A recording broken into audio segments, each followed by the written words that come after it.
Welcome to our general faculty meeting for this semester. You'll note that this was postponed from a few weeks back. Obviously, other certain virus and the departure of a chancellor have occasioned the need to postpone this for a bit. But I welcome you all the same, and we'll get right to it. I welcome all of you and President and Interim Chancellor Choi, Provost Ramcand, who will be joining us soon, and all my faculty colleagues and guests. Good afternoon. My name is Clark Peters. I am an associate professor in the School of Social Work and the faculty council representative for the College of Human and Environmental Sciences. I'd like to begin today just with a number of thank yous. Convey my appreciation for the many staff and colleagues whose work often goes underappreciated. Thanks to Kathleen Wood, Gordy Sauer, Ashley Schwab, who helped organize this meeting.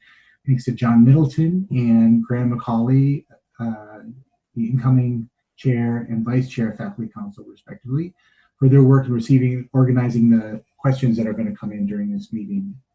And I should note that you are invited to submit questions throughout this event. You can go to the Faculty Council website, facultycouncil.missouri.edu, and find the link there. You can also email us at facultycouncil@missouri.edu. The web portal was preferable. It would get to us a little more quickly. And finally, I'd like to thank all of you for your commitment to Mizzou, your perseverance, your patience, creativity, and generosity in responding to this global pandemic that leads us to this Zoom meeting. So it's an honor to be here as faculty council chair. In the past couple of years, we've tried a number of different formats to improve the process, this conversation, the effort is always to maximize faculty participation and to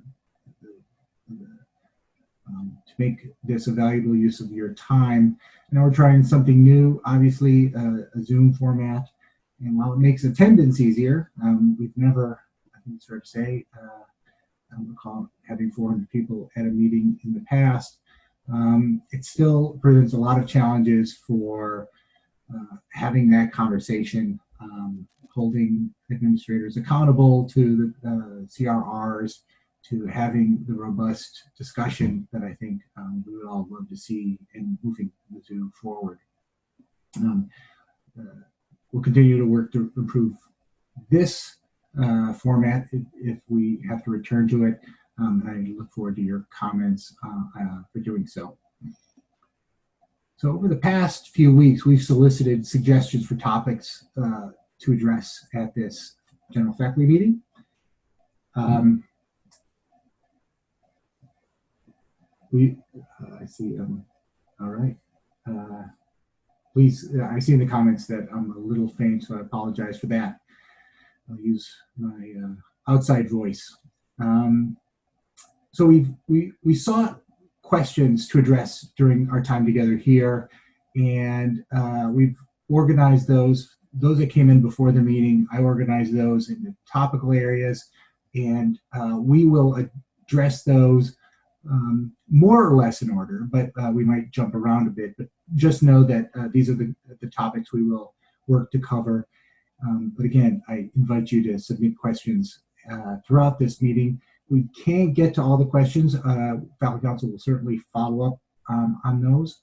And let me tell you a little bit about how we are handling those questions. So the portal does not ask for your identity, so you're free to submit those questions anonymously. And as a reminder, I typically ask that Faculty Council members in communicating with administrators not share identities of faculty unless explicitly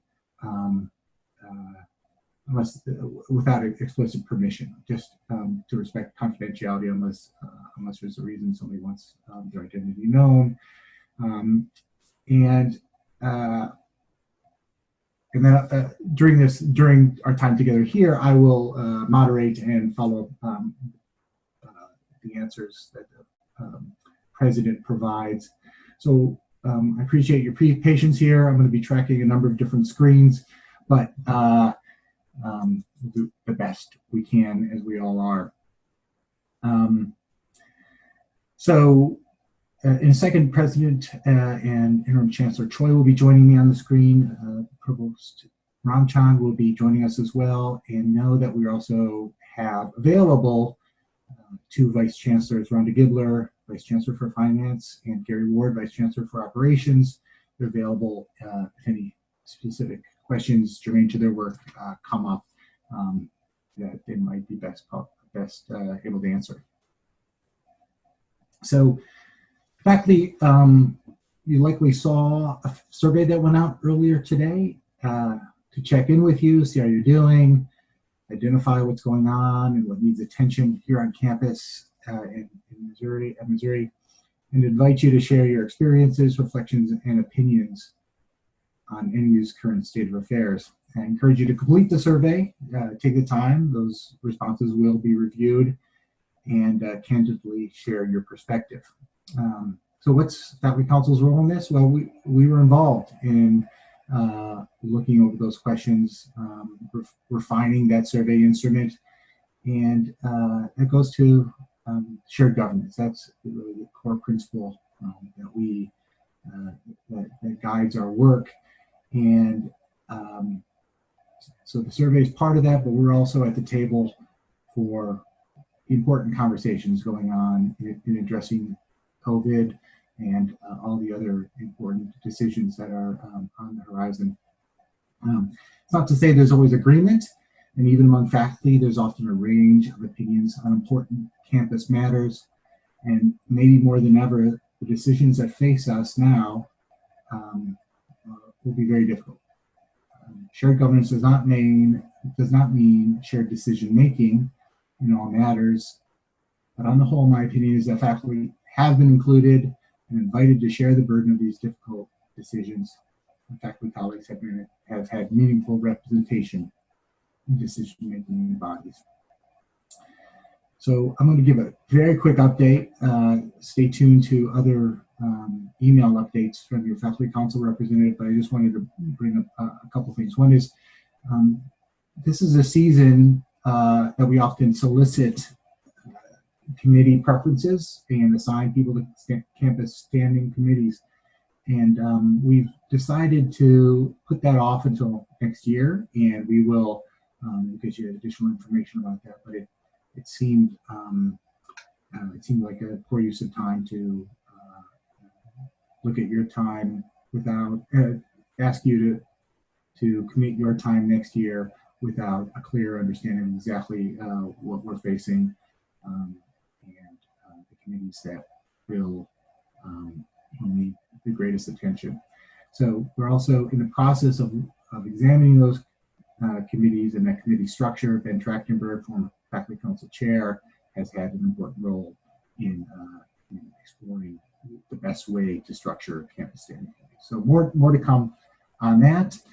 And with that, I am pleased to welcome President Choi. Thank you, Clark. There you are. Thank you. And thank you for your leadership for the past 2 years, Clark. I really appreciate it. And I believe that's the strong sentiment of many of your colleagues. And John Middleton, I look forward to working with you and the rest of the council to address some challenging situations that are ahead.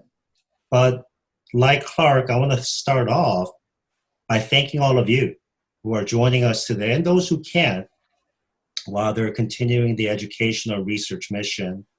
And I really can't say enough about the important work that you're doing. In addition to the rapid transition to online learning, our faculty are making strong contributions to combat the pandemic. Just a few examples: Doctors Randy Prather and Kevin Wells are developing the first gene-edited swine model that could truly expedite COVID-19 clinical trials. We need that more than ever.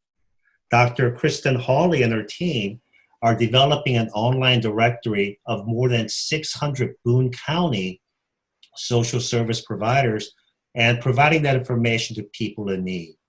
And there are 200 other projects just like this that demonstrate the importance of your research and engagement contributions to our community and to our society.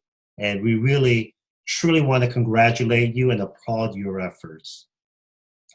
The topic that's on the minds of many faculty, staff, and administrators is related to the budget.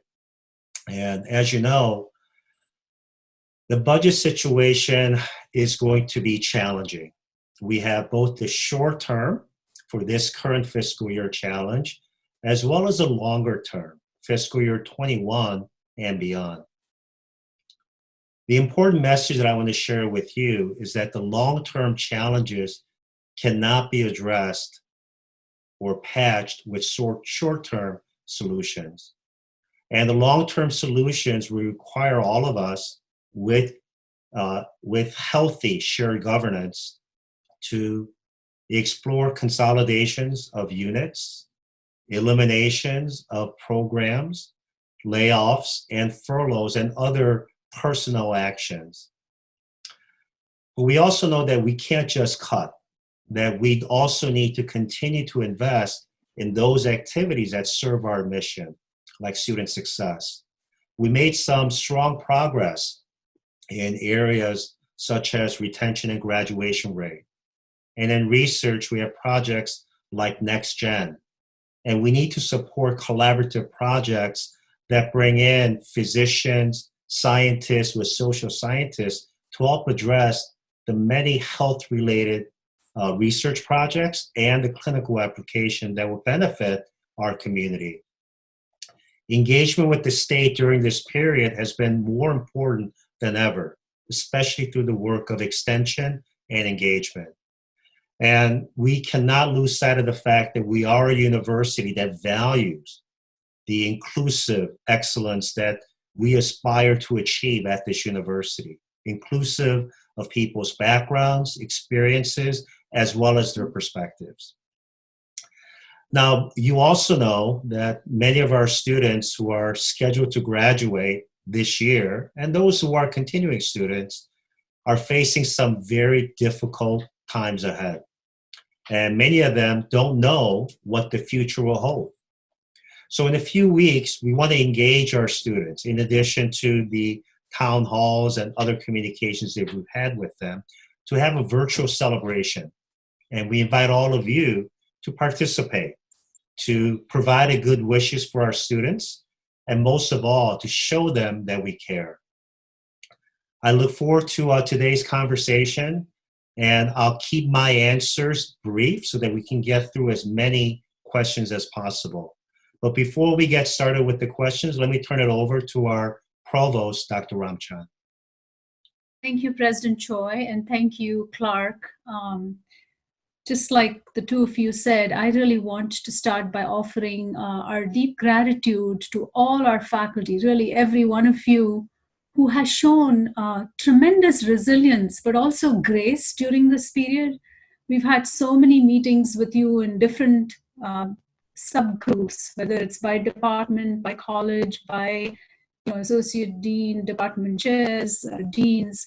And what's really resonated as far as those conversations have gone is that the questions are always about what can we do more to help students, or how can we make sure research doesn't get compromised. It's always like you're watching out for others. And that has been truly, truly inspiring. So just so grateful and honored to be a colleague of all of you in this audience today. And honestly, looking at the number of participants, I don't know if it's the format, but if this is what it's going to take to get our faculty to attend these meetings, which in the past, I was always disappointed that there were very few attending this. Maybe we should just do this going forward, because we have 400 some participants today. So thank you for being here. I'll keep my remarks brief as well. And I think you all have been receiving most of the updates that we send. When we don't want to overload your inbox, so it's sent to the deans and the department chairs mostly, and I know that it gets shared because I get it as a faculty in the business school. I get the emails that I send through their chest. So that tells me it's working. Just quickly going forward, what are we working on right now is trying to, and the keyword is trying to imagine what the fall semester will look like. We don't have all the answers, but we need more questions. We have several teams that are working on it. We have an emergency management team headed by Mark Diedrich, who's working with the public health officials to figure out, how we connect with them at every step. Gary Ward, Bill Statman, they're working with the operations team. Then we have our team working on academic program, trying to envision what a fall class might look like. And we've had conversations with several of you. And then, of course, we have Mark leading the research team, trying to provide guidance to make sure that our research continues, but at the same time, we keep in mind public health and safety. So that's what we're working on.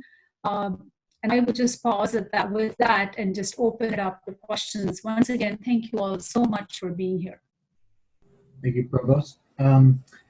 So with that, we will jump into the questions. And again, these are questions that came in over the past few weeks. They came in through our website. They came in directly to faculty council members, personally forwarded to us. And I encourage you during your career at Mizzou to know who your faculty council representative is, convey to them your concerns and perspectives, and we'll do our best to get it to administration. So the first set of questions is very immediate. I guess I could state it very simply. What's going on for the fall? I know we still hope to open up, but if we can't do that, what's your vision for what the fall might look like? So I'll begin, and I'll turn it over to the provost. My hope, great hope, is that we open for the fall. The rich experiences that are afforded by having an experience in the residential setting is so important. And we also know from survey instruments nationally that students want to return in the fall. We need to make sure that it's a safe environment that we have. And also to ensure that we follow all of the guidelines as indicated by the CDC and the local health organizations. There are some universities who are planning to open, but only with the condition that they have testing capabilities in place. We have about 50,000 stakeholders, faculty, staff, students in this university. And right now, even the state of Missouri, I don't believe, has the testing capability to do that many tests in a short period of time. So we're going to have to learn more about how we can expand our own capabilities, working with the School of Medicine, vet medicine, and so forth, but also to ensure that we get the supplies needed to do the test. We'll also need, based on our current understanding, to be able to do contact tracing and then have facilities for quarantining if necessary. But the decision that we make, if we decide to open in the fall, is not going to be without risk. It's not the university saying emphatically that we are not going to have infections. We're going to mirror the rest of society. And so that is why we're looking at the opening decision as a monumental decision that we will make based on the best information that we have on hand. On the academic side, I'll turn it over to Provost Ramcand.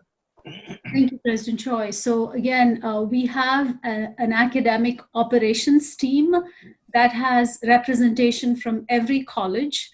It has representation from faculty council. I think both Clark and John are on that team. We have people from the auxiliaries, we have research, and they have sort of subgrouped themselves into several subgroups, including one that's looking at what is a face-to-face lecture hall going to look like in the fall.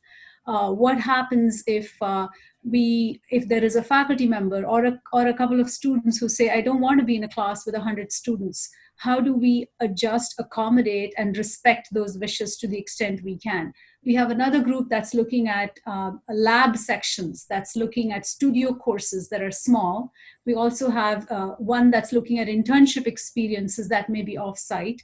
And then finally, a subgroup that's looking at what is all this going to mean for faculty workloads. So all these things are being addressed, or we are asking questions right now that will help us envision the fall. I wish we had better specifics on what that will look like, but honestly, I think it's too premature to say what that will look like.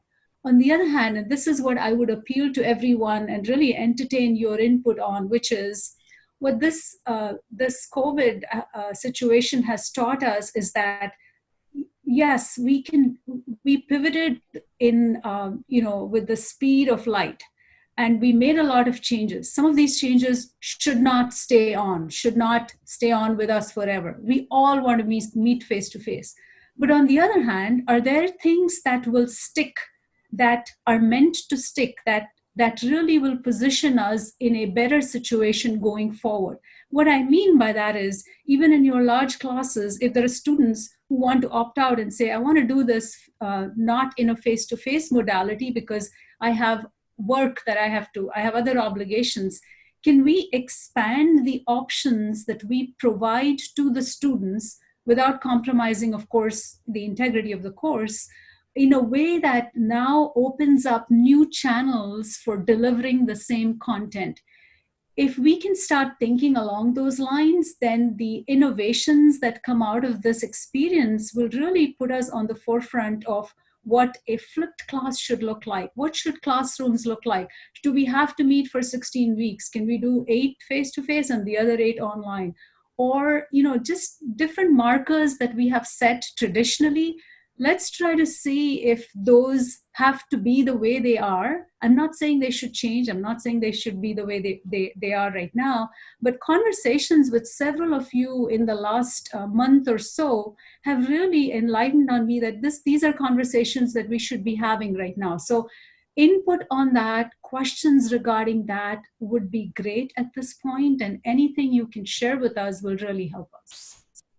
And let me add one thing really quickly, and that is shared governance isn't just about Jesse Hall or U Hall. It goes throughout the university, and at a campus as complex as Mizzou, there can be no answer that works for everybody. So I really encourage faculty and anybody else on the call to start that conversation, if it hasn't started already, about how to respond locally to the challenges presented, and it's really going to look different. Teaching is different when it involves a wet lab than compared to a field placement in social work, compared to a large animal veterinarian. So the answer is not going to be coming from central campus. It's going to come from your own department. And getting faculty involved, shared governance applies there too, is essential. So you spoke already a little bit about what we're going to do about teaching, and maybe if you could speak a little bit about the process, because I think sometimes faculty don't feel included or feel like their perspectives aren't necessarily being represented, and I think sometimes they are and they're just not aware. That's not always the case, but speak to your efforts to be offensive in responding to the demand of teaching and serving our students. So I lost you for a little bit. Your audio went in and out, but I think you were asking, how do we continue to engage the faculty in all of this? And I think conversations like this, all of the senior leaders at the university, or all the leaders, should be available to speak with faculty. And I look forward to more dialogues like this. And I try to participate in the MU Faculty Council meetings on a weekly basis to not only listen, but also share information. Also, I've been reading the Provost's weekly emails that go out to the department chairs, deans, and so forth. I think that's outstanding. And if I can make a request, I think that should just go directly to all faculty as well, so that they get it at the same time. They're going to get it eventually, but let's send that up because it was really a lot of great information. But we're going to be available. I mean, we're going to be available. Contact us if you have concerns or ideas for us to consider. And so that will continue. And if we're not meeting the mark, we know Clark is going to let us know. Good job. So, and again, if you feel like something isn't getting attention, it might not be getting attention, or it might be getting attention and you're not aware. And I think just check with colleagues, your faculty council rep, certainly if you have a college policy committee, an advisory committee of some kind, check with your chair. The conversation might be happening and it's just, it might be just a matter of plugging in. But if it's not happening, then it's time to sort of collect people and get smart about it. So I'm going to work to the next topic on the list, and that is, I think we tend to focus on undergraduate students, and there's certainly a lot of them to be concerned about, but graduate students have special concerns and needs, and I wonder if you have any thoughts about making sure that their education and their careers aren't compromised given what we're going through. Yeah, it's a tough time for all of our students, and our graduate students are no exception. And I know that many of them who are pursuing their degrees miss not being in the laboratory, and they may also see opportunities like perhaps job opportunities diminish if they can't finish their papers and get their dissertation ready. So I know that the provost and Jenny Hart, the vice provost for graduate education, have had a town hall with the graduate students, but more support in terms of that engagement would be helpful. And we're also concerned about the welfare of our international students who are in many ways unfairly being targeted. And it is due to a lack of understanding of how this virus got started, and that we're all in this together. So we want to support them. Let me turn it over to Provost Ramcand.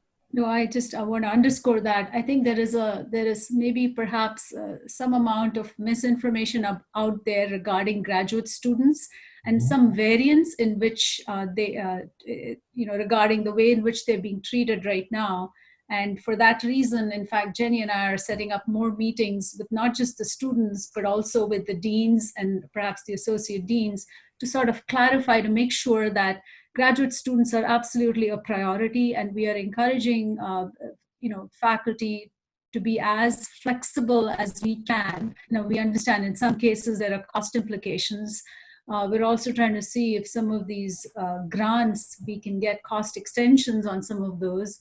So to address some of these concerns that graduate students have. But the way we look at it is they're really all our students. And if research is a priority for us, which it is, then graduate students are way up there in terms of priorities. So I just switched microphones, so I hope this is a little bit better. Can you hear me okay? Yes. All right, great. We'll see if this works better. Since you mentioned research, we'll talk about that. It's a little bit out of order, but that was the thrust of a lot of questions that came into us. If you could speak to, I think some people find it jarring that we are maintaining our commitment to the Precision Health Initiative, Next Gen, given just how strapped we are for resources. And if you could speak to that emphasis. Sure. And I can understand the concern shared by some members, but I can also share the strong enthusiasm that we have from a broad constituency base of researchers at Mizzou who are excited, have been excited about this project, and feel reassured that our commitment to research is strong, will remain strong. And for this university, there's no more of an important investment for research than NextGen. And NextGen has evolved, and we received a lot of good input from faculty, and as well as the faculty council members who wanted NextGen to be broader than just science. And so the pillars that we've established include population science, it includes health disparity. And because in order for us to affect healthcare in this state and beyond through the research that we perform, we're going to need that expertise to be able to translate our findings and breakthroughs in important ways.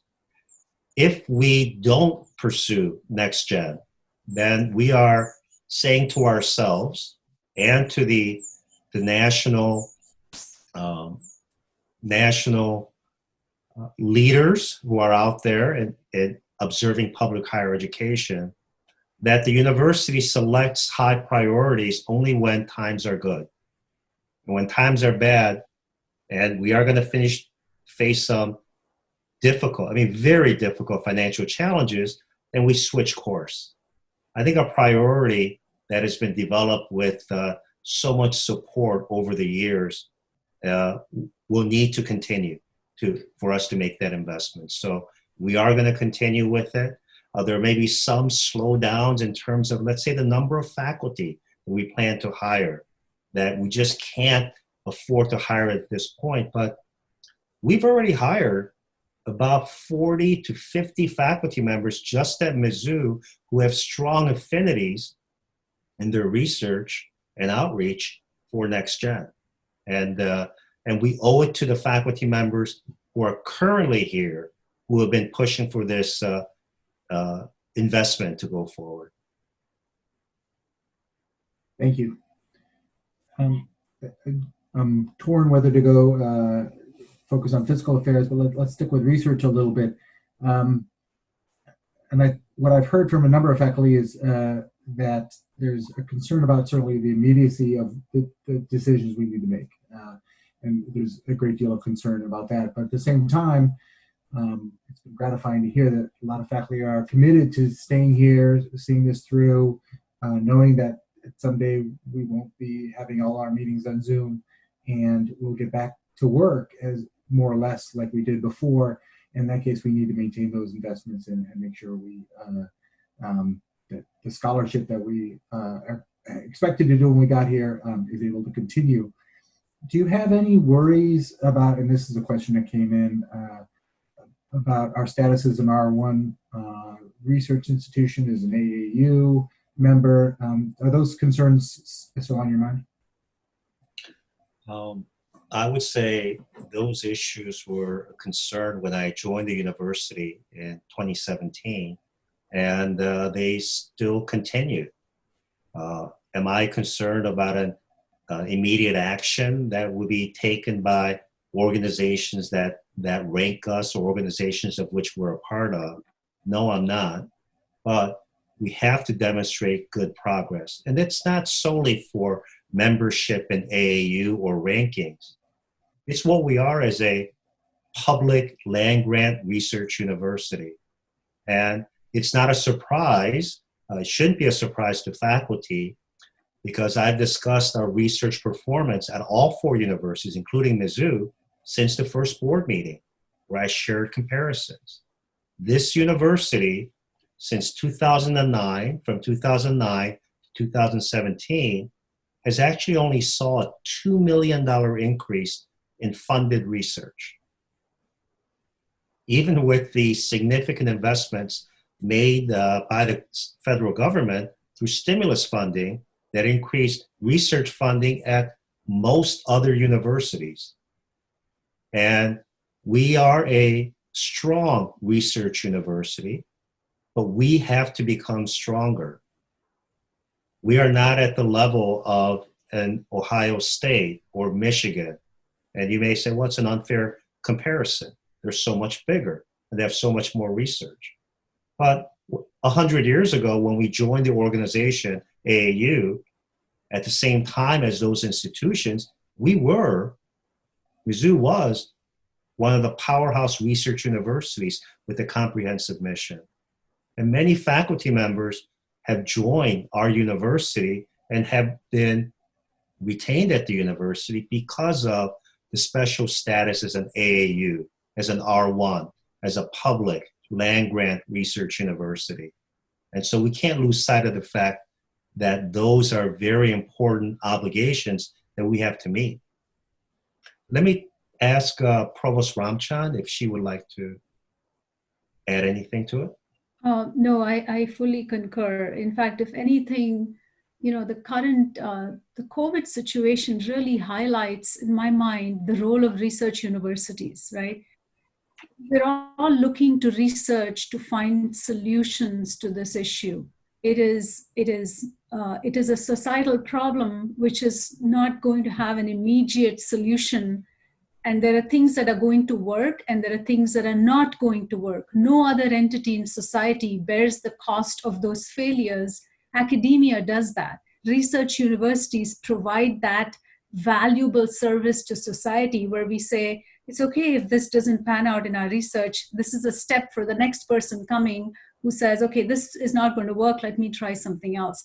So the role of research and the importance of research in this area is really almost highlighted in a way today that perhaps was not there even a few years ago. So, thank you. And this is a question that just came in as a follow-up, and I'm going to actually combine it with a number of other questions that came in earlier. One is, and it's of course difficult to talk about investments, but we still need to maintain investments in our future.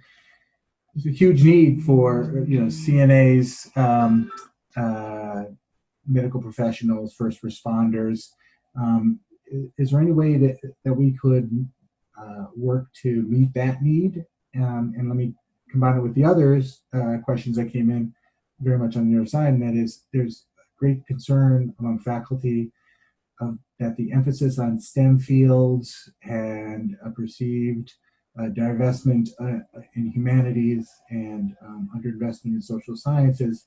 So, those are sort of two sides of the same coin, and I think they probably require different answers, but maybe you could speak to that.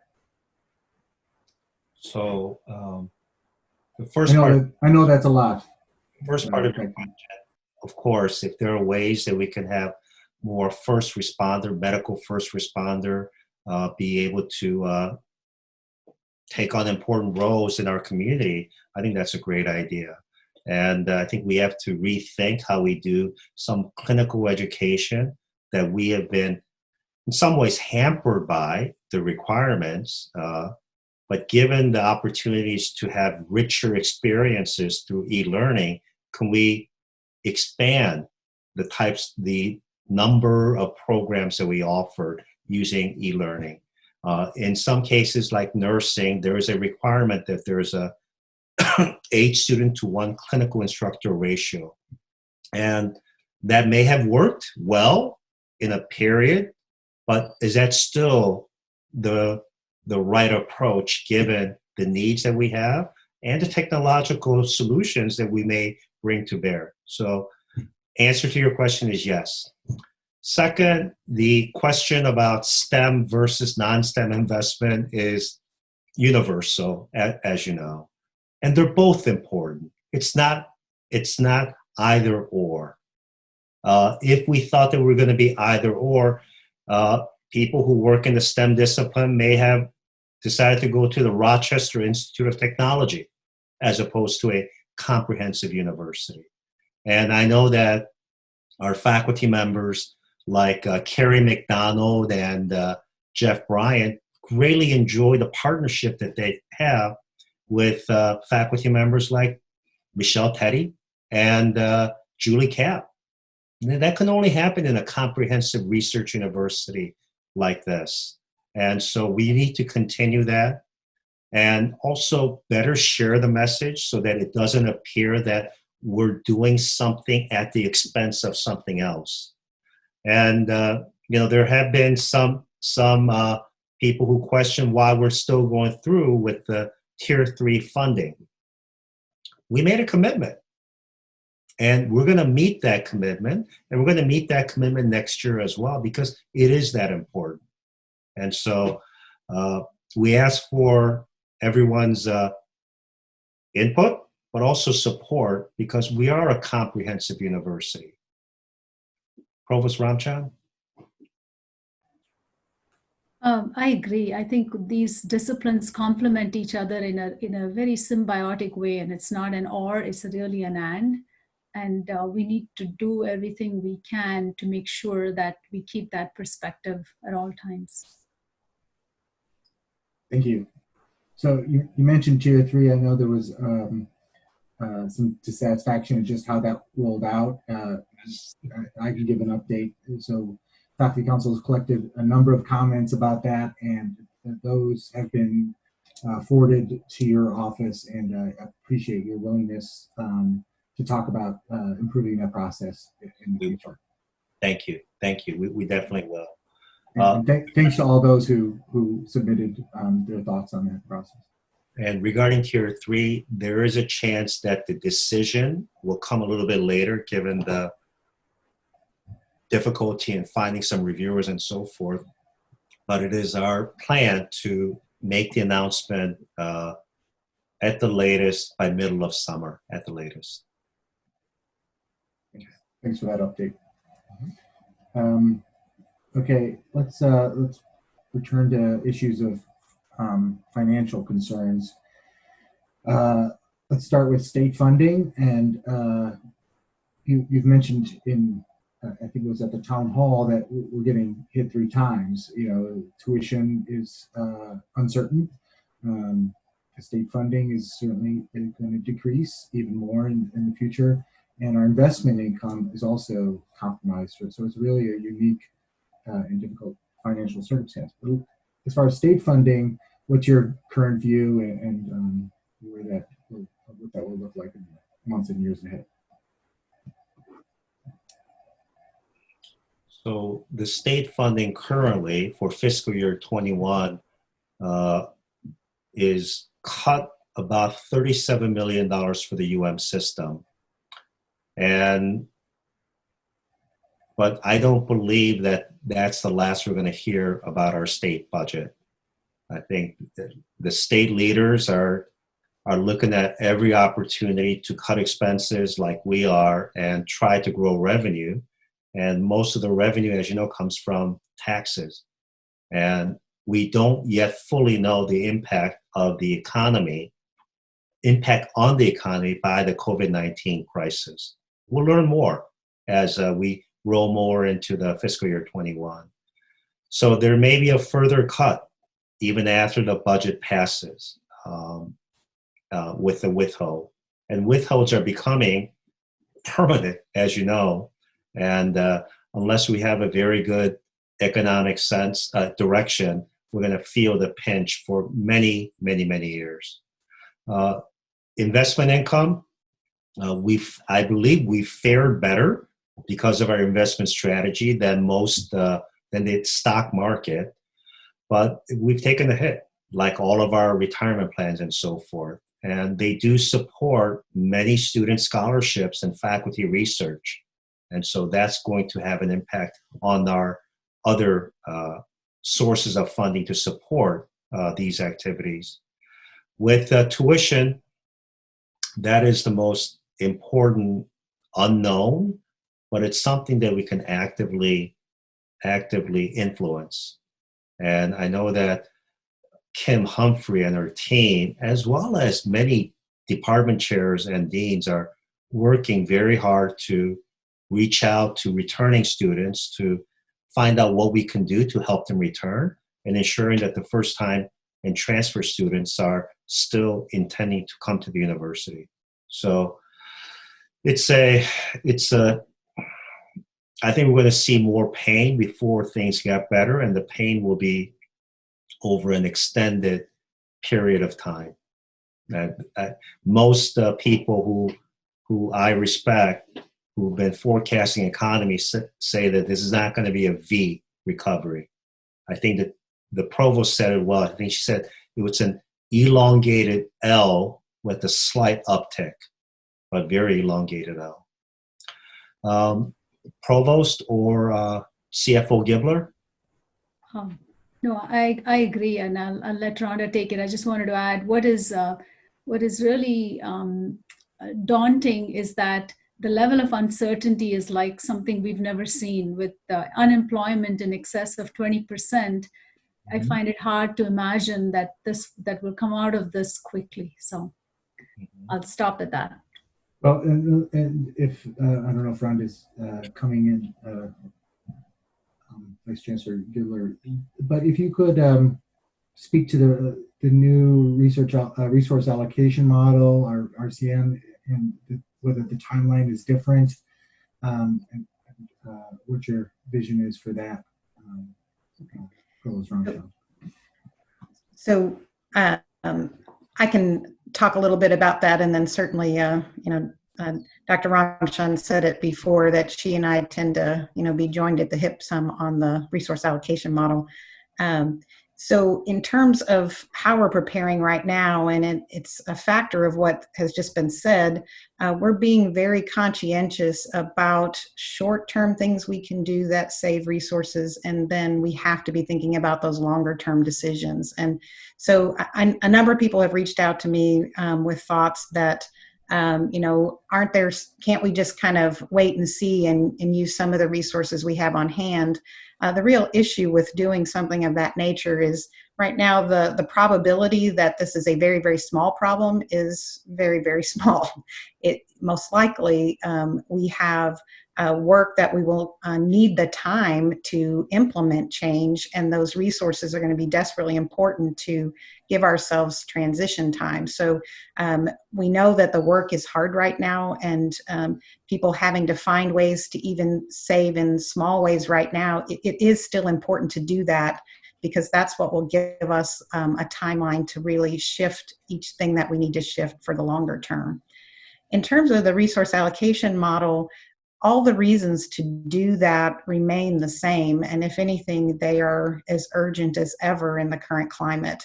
So part of what we are wanting to do with the change in that model is to provide more information to the faculty, staff, and all the decision makers of the university about what things are driving our resource base and what things are driving our expense base.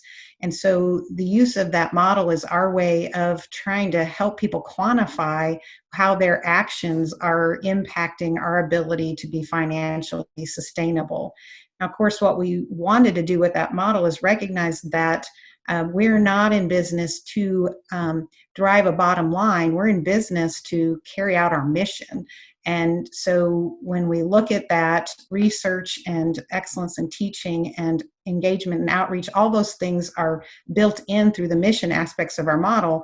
But then the final bottom line reality is we're not able to spend money we don't have. So as people are looking at the aspects of the model, if you can find ways within that model to improve revenue or to decrease costs, that's as important or more important than ever. So we will have to see how quickly, if we can still transition over a 3-year period, but there is absolutely still the intention to be moving forward with greater data and reinforcing the aspects of the model that are so important to our future. Thanks. Rhonda, while I have you on, and others can certainly jump in, we had some questions about space reductions, and should we be talking about that right now? That seems sort of like returns on that would be fairly distant when everybody's really concerned about our budgets in the short term. What would you say to those who are asking that? So the best time to start on a big project is yesterday. So when we're trying to tackle really big issues, putting it off doesn't make the problem easier to solve. So in terms of space, I think that it's an item we've been discussing for some time. And even if we don't realize tremendous savings in the short run, we're never going to realize those savings if we don't start doing the work. So I think that as people are able to identify space that isn't crucial to how we deliver on our priority mission, finding ways that we can use a smaller footprint is part of how we plot the course to a bright future. So I understand people would like to see a payback on that immediately, but the payback is something that will happen over time. But it is crucial that as each person thinks about how they're part of this community, what can they do that makes a contribution? And if the thing they can do is say, you know, we don't need to use as much office space, and they're already contributing in big ways in delivery of education or how they're doing their research, if that's the thing they can do, that's what we would ask of them. So certainly my encouragement would be if we have space that we aren't using for the highest priorities in delivering excellence as an institution, we should be putting it on the table sooner than later so that we can get to those savings sooner than later. Okay, thank you. How much will the CARES Act likely mitigate some of the pain of what we're going through? Good point. The CARES Act will provide, I believe, it'll provide $34 million to the UM system. And if I'm getting that right, and there is 17 million of that has to go directly to students, which we appreciate. But that amount that goes to the students with need we can't actually relieve some of our current spending on student financial need with this funding. It's got to be in addition. We support that as well. So there's going to be about 17 million available to spend on some of the short-term fixes. But currently, for this fiscal year, we received an 8% rescission or withhold from the state. And that totals about $37 million, I believe. On top of that, we've had to provide refunds to students for dining and residence halls and other activities. And so the stimulus funding through the CARES Act for this year will not even cover the losses that we've had for this current fiscal year. And there is $138 million in the state supplemental bill, but my understanding is that only comes to the University of Missouri if the state gets another $6 billion in support from a new stimulus package. And so I wouldn't count on it until we get that bill passed. And even if we get that bill passed, the question will be, how long will it take for us to actually receive those funds? And if I can just reiterate the importance of considering this to not be a short-term dip. Clark, as you know, in our conversations with some faculty at other universities, they did share that some faculty members at their campuses feel that this is going to be a short-term dip. Once the economy comes back, we're all going to be in good shape. That's not the case. And over the next several weeks to several months and beyond, there are going to be actions that I take, that's going to be unpopular, and actions that I wouldn't normally take if we're not in the environment that we're facing. But before taking those actions, we're going to share it with the community and get your input. But I just want to brace ourselves for those actions that will be occurring in the coming weeks, coming months, the coming years. Yeah, thank you. Grim news, I know. Next question sort of speaks to that, but probably it best goes to the provost.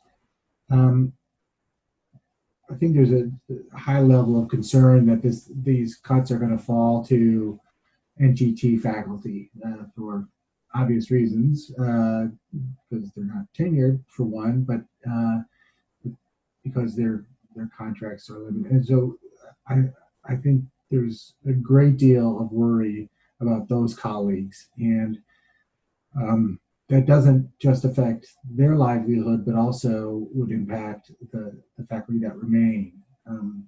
What guidance do you have for faculty colleagues looking at that problem? Thank you for that question. So the way we're thinking about this is, honestly, and this is now me speaking not as a provost, but as a human being, is I don't look at how valuable people are based on their titles. That is really not the question. The question is, how much value are they providing to our institution, given that we have certain goals that we have set out to achieve?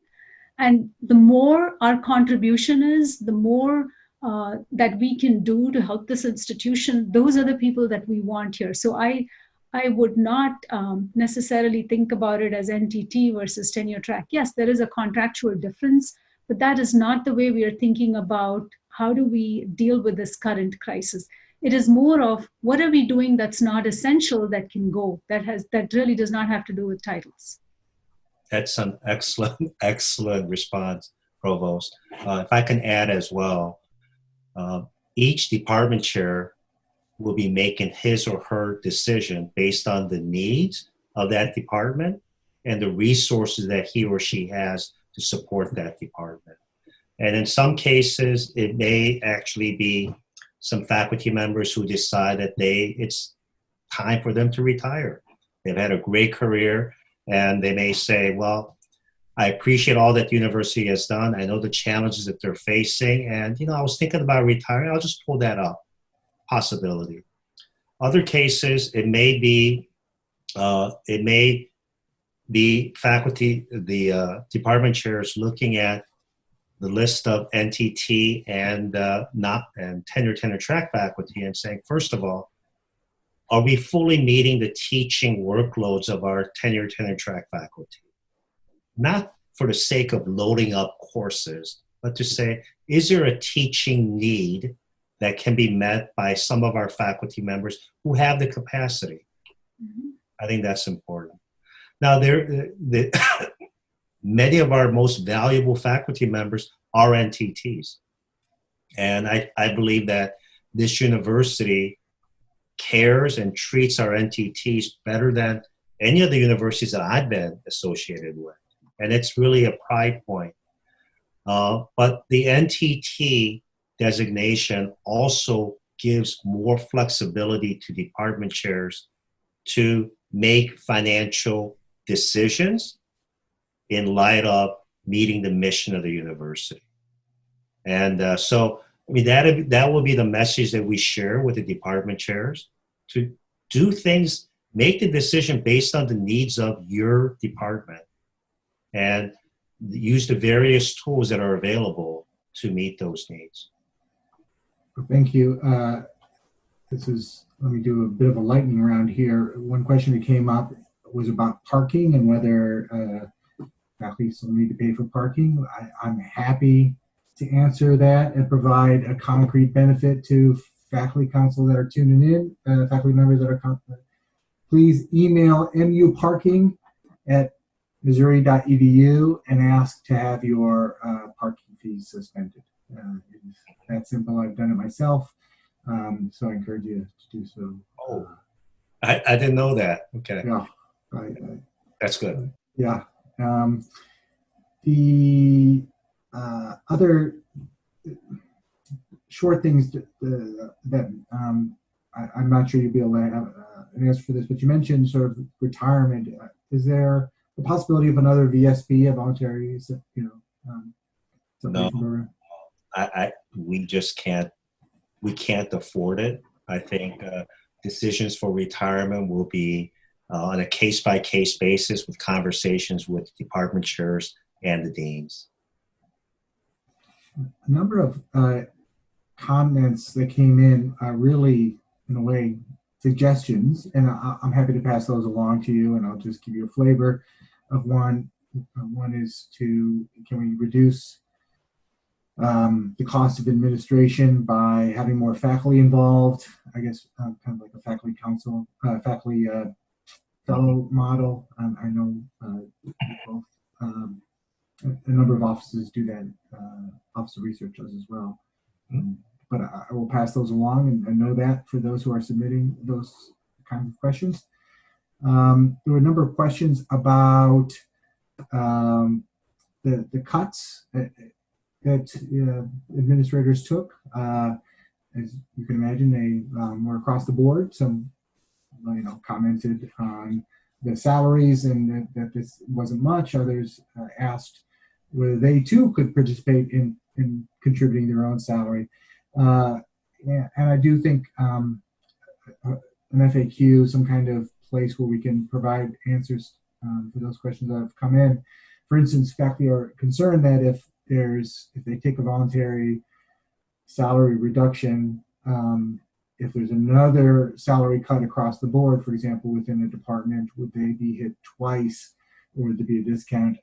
Obviously, I can't provide an answer to that. That's probably something that needs to be determined locally, but I think there are those questions that are.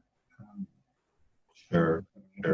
And maybe we can ask Rhonda and Patty Haberberger to send a response to those questions, especially when one takes one voluntarily and then there's a departmental or college-wide mandatory reduction, how that would be affected. Yeah, but we do appreciate really the outpouring of support from individuals who said, I want to help during this period. And I believe 200 senior leaders across Mizzou have volunteered for that. And we appreciate it. Rhonda, were you going to add something? I was just going to say, absolutely, we'll work on getting a response to that so that folks know. But in general, the response is if an additional action happens after a voluntary action, then it goes back to where you were before you made the voluntary action, is in general how that works. Good to know. I think that's appreciated. Thank you. And there was a question that came up, and I'll provide the answer that I received, and just let me know if I'm wrong on this. That is, somebody who takes a voluntary reduction in pay, will that affect their retirement benefit, if there's defined benefit? And the short answer is yes, is my understanding. Probably not very much, but that would be part of the calculation. Mm-hmm. I see now. Okay. So you mentioned inclusion, equity, and diversity, and I really do appreciate how you've emphasized, both of you, Provost Ramcand as well, that those values won't be compromised no matter what we're facing here. We are also coming on the 5th year anniversary of a really tumultuous time here on campus. How do those things intersect as you look at the year ahead? Well, from what I know, and I need to learn more about all of the activities at Mizzou, we made some good progress, but also at the same time, there is a long way to go. And that doesn't affect just our universities. I mean, the importance of inclusion, diversity, and equity is shared by all universities in the United States. And for me, going forward, what would be very important is for us to focus on two key priorities. And I've not even had a chance to discuss this fully with the senior leaders, but it has to be faculty recruitment and retention. And it also has to be focused on pipeline development at the undergraduate and graduate level. And many universities poach. They encourage another faculty member from a faculty member from another institution. And while it may be good for the receiving institution, it takes away from the giving institution. And so we can't have this situation where that's the only way that we can increase the diverse backgrounds and experience and perspectives to improve the university. Now, it is very important for us to increase the pool of candidates and give every opportunity to groups that are underrepresented in our disciplines to apply and be treated fairly through the process and objectively through the process. We can't say to a department chair or a dean, you must hire a person from an X background. I mean, that creates what the Department of Justice would say is a quota system. But we can influence the pool. And I believe that while many department chairs and search committees have focused on that, they've not been given the level of support that they need. Instead, just saying you need to increase the pool, we should actually help them increase the pool by having a database of the top universities that produce women and underrepresented minority students in the STEM disciplines, for example. Well, we should know where they are. Is it Georgia Tech? Is it Michigan? Is it UC Riverside? And we should build a relationship with those universities so the graduates and the professors are thinking about Mizzou as a destination location, not just one of 200 universities that has an advertisement in the Chronicle of Higher Education. I also believe very strongly in providing the mentorship, research mentorship, professional development for our students to pursue advanced degrees. We need more underrepresented minority students to pursue graduate PhD degrees, MD degrees. The School of Medicine has been really a leader among all schools of medicine in the ability to increase underrepresented student population. There are things that we can learn. What do? They didn't just snap a finger and it happened. It took a lot of hard work. So we have to challenge our deans, department chairs, and the search committees to do creative things, but we have to provide the support for it. So let me end it there, and I'm sure Provost Ramcand has some ideas as well. No, I fully agree with what you're saying. In my mind, we almost need to reframe this conversation, and Natasha and I have been talking about this quite a bit, which is, we don't do these things just to say we are an inclusive institution. We need to reframe this as, if we don't do it, we're missing out. We're missing out on some very valuable assets. And we need to think about whether it's students, whether it's faculty, as we need to go out there because there's amazing talent out there, whether it's women, whether it's underrepresented minorities. And let's think about what we're missing out if we don't bring them into our pool. But in order to do that, like our president said, we need to make that a more intentional process rather than, this person has come in with this request and I'm going to approve it. Let's think about who is all out there. Let's try to bring as many of them into this pool as we can. So we are actually talking with Natasha about how do we make that conversation happen even before we look at the pool, as opposed to the provost office approves these requests as they come. How can we help them think broadly about a pool that might exist out there? That's going to take some time. It's not going to happen overnight, but I'm confident that if we engage in those conversations, the same is true with the students. We need to feel like we're missing out if we don't have them in our student body, that our other students are not getting the full benefit of an education they deserve. And so reframe that way, I think we can work more and work more strategically to sort of bring them into this pipeline. Can I add something, Clark? And I know that we may have Laura Evans and Roger from Columbia Daily Tribune on, and from the Missourian. When I said that we made good progress, but we still have a long way to go, I want to put that in the context of the rest of society. The rest of society also has a long way to go too. But we can be a leader in this effort. And universities are uniquely positioned to be a leader in inclusion. And so our commitment remains very, very strong. So let me read off some of the comments that came in. One suggests that to the extent we need to engage in some pay reductions, we pay mind to the inequity in that often faculty of color and women face. So maybe this is not the ideal way, but is one way.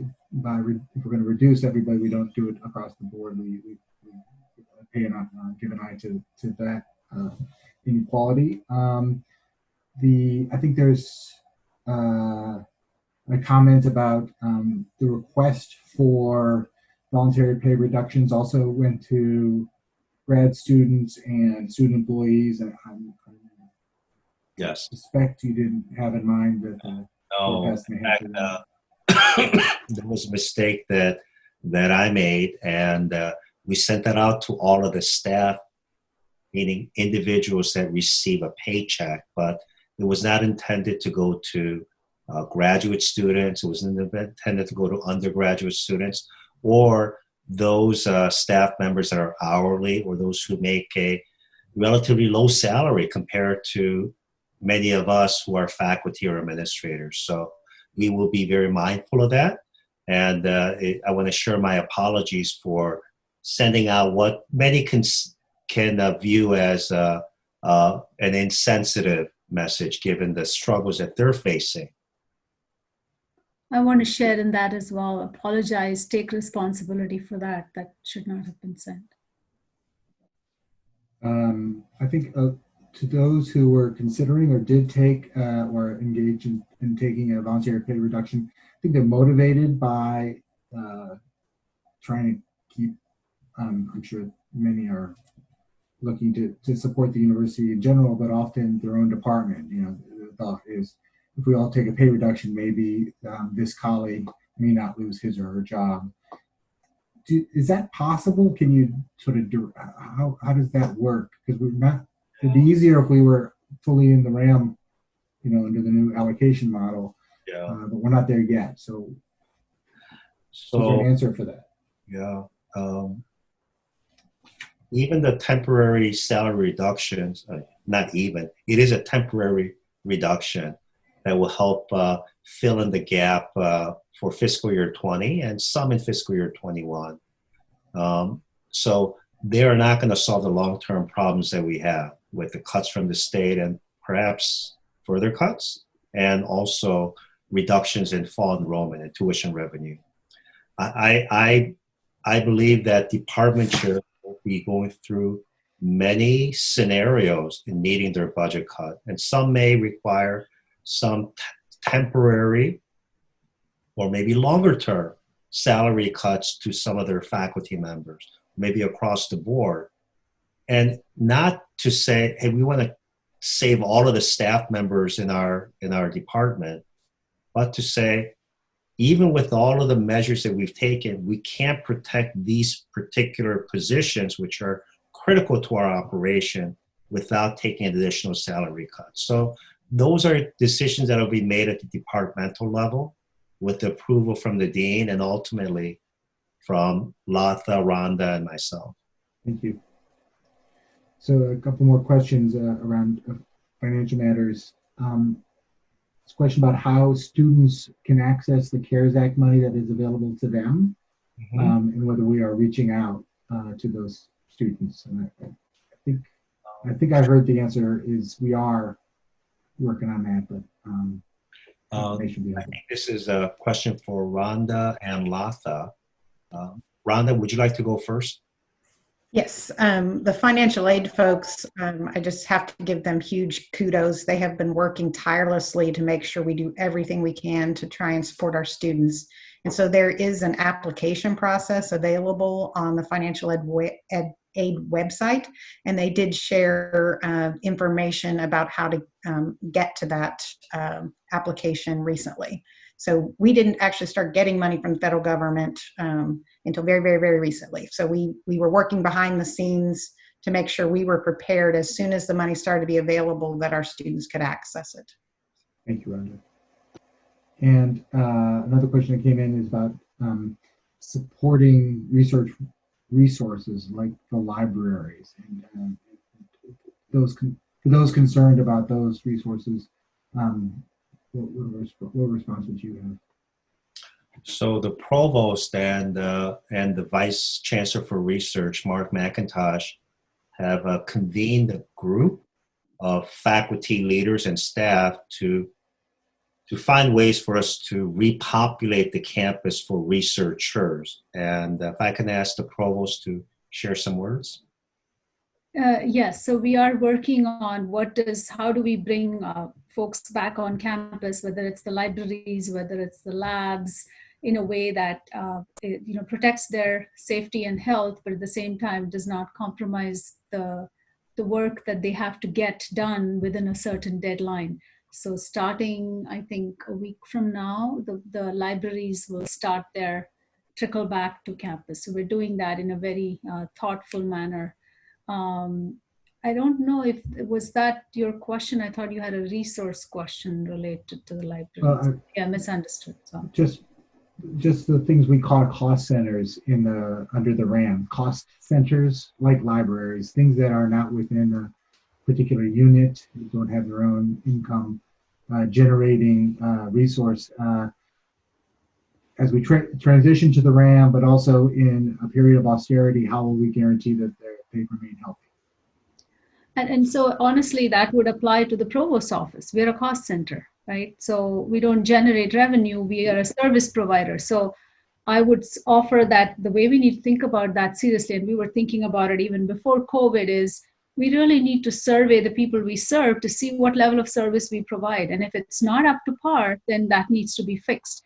And if we can do that for all these centers that provide support services to the university, Rhonda mentioned the financial aid office. Our staff there are doing an amazing job. I mean, this is like, God's work is what they're doing. They're going above and beyond. And how do we make sure that that gets recognized, that gets incorporated into this model? So I think it's a larger issue that has to do with all service providers on this campus. I can share a story from a recent intercampus, system meeting with other faculty council, faculty senate leaders, and one of I think the chair at council has a child at University of Missouri here, Columbia, and that student received a phone call from a representative just checking in, and as a parent, he conveyed just how important that was, how much it meant, and so somebody's doing some good work that I think a lot of faculty may not be aware of, but that a lot of people are putting their hearts into this work, and that's I think that's really appreciated by many people out there. So we are running out of time. What we're going to do, I'll ask one more question, kind of a big picture thing, and then President Choi, I'll ask you to give some remarks, and I just have some concluding remarks. And just as a reminder, the General Faculty Meeting is co-hosted by the Chancellor, Interim or not, and the Chair of the Faculty Council. So we're partnering on this. So just big picture, where there's increasingly some collaboration, consolidation of system, university resources, activities. There's talk of streamlining, consolidating units, operations just on our campus in Columbia. Where do you think? Can you speak to what your best guess is? What that will look like in the years ahead? What that would look like at year's end? Yeah, years ahead. I'm sorry, years ahead. I got to get a new microphone. Apologies to everybody. Years ahead. I wish I had a crystal ball, but I know we're going to be different. And those programs that we held dear because of tradition, we're going to have to ask ourselves, is it worth it to continue? And I know that we all have some of those programs in mind or activities in mind, but without consolidation, perhaps in areas like libraries, I don't know how many separate libraries there are within the university, but can we still afford to have libraries which in the health center, as well as the main library, as well as other libraries that exist? And as we go to more online, what does the library represent as a physical space? Questions to ask and answer. Marketing, communication.